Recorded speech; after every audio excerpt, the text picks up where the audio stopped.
So set 3 from the front stance. Set 3 from the front stance. You don't have to turn as much. Remember that. You just turn a little bit. And then you're going to step to the left. Still do the diagonal pak sao, side palm, and step in. Now normally from the front stance, I would just do an exchange step and go to the other side. But I want to start doing it where you do the same thing on both sides, so your left brain and right brain learn the same thing.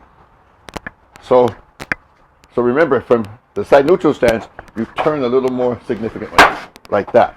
But from here, it's a slighter turn. 1, 2, go underneath, up, side palm, strike, then exchange step. 1, 2, 3. This is a diagonal pak still. Diagonal pak, chun sao, lap sao, strike. Now when you step back to do the double gong, step back in a front stance instead of a side neutral. Raise the leg up, strike. And when you do the arm break, it's still a front stance. The only problem with that is you're stepping back is that the arm isn't long enough. So if you had the 18-inch arms, you'd be long enough. So that just shows you a person punches, I step back diagonally and break their arm instead of stepping laterally. Because you may have to step back. You got to see the difference? And the arm break on the dummy form, you step to the side. But in this one, you step back. So even if you don't touch the arm, you know you're breaking the arm. So when you do this from a front stance, you can just do that, even if you're not touching the arm. You understand what's happening. Okay? So let's do that one more time. These are side paks.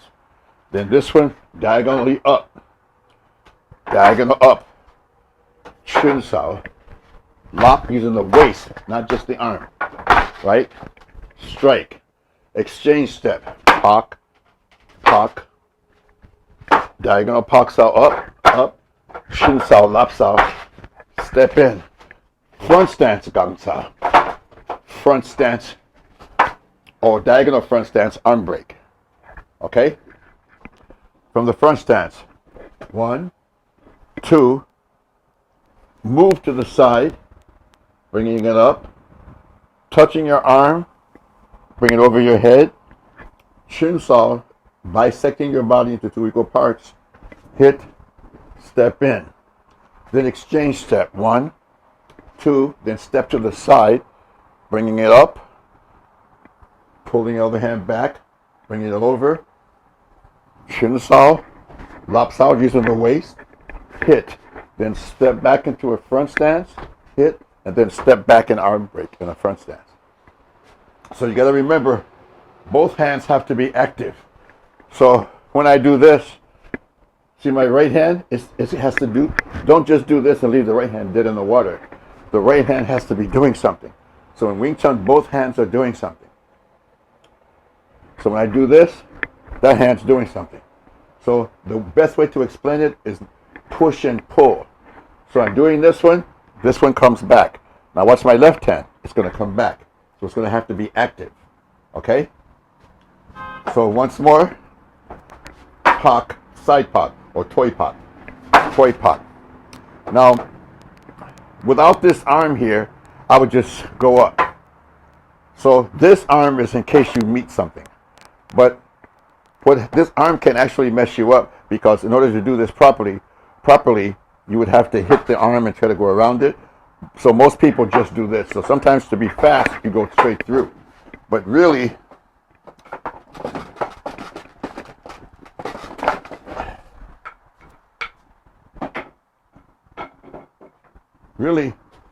it would be, and this would just go up.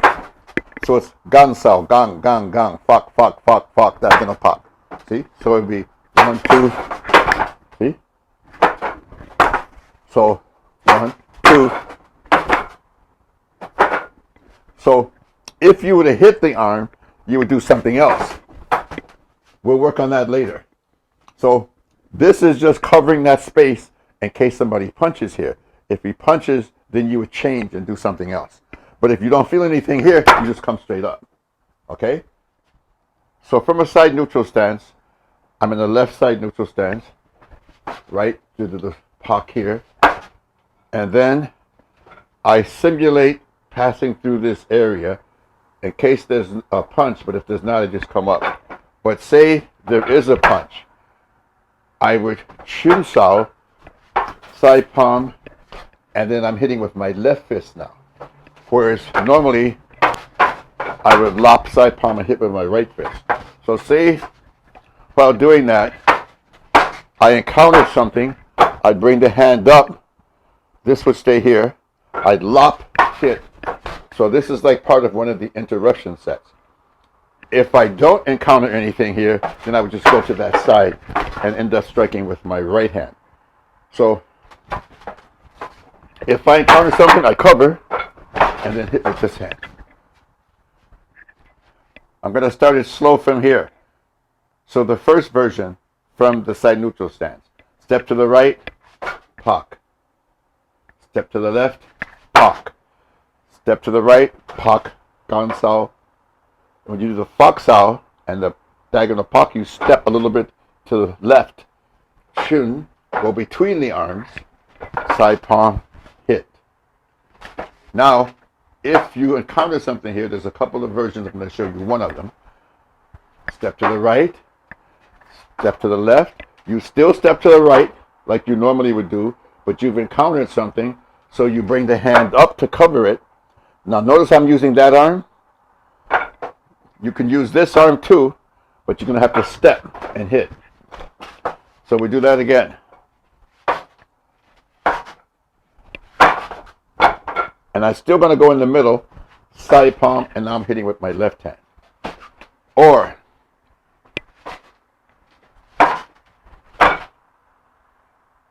see that?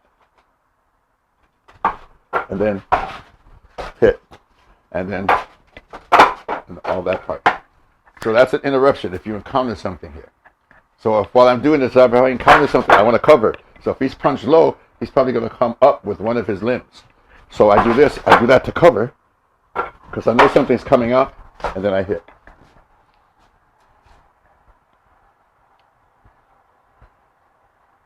You never know what hand he's punching with. He could punch low with this hand and come with the other hand. He could punch low with this hand and throw that hand. He could punch low with this hand and round. So there's so many variables. You're limited to the dummy because it's static. It's best to do that one with a person throwing different punches.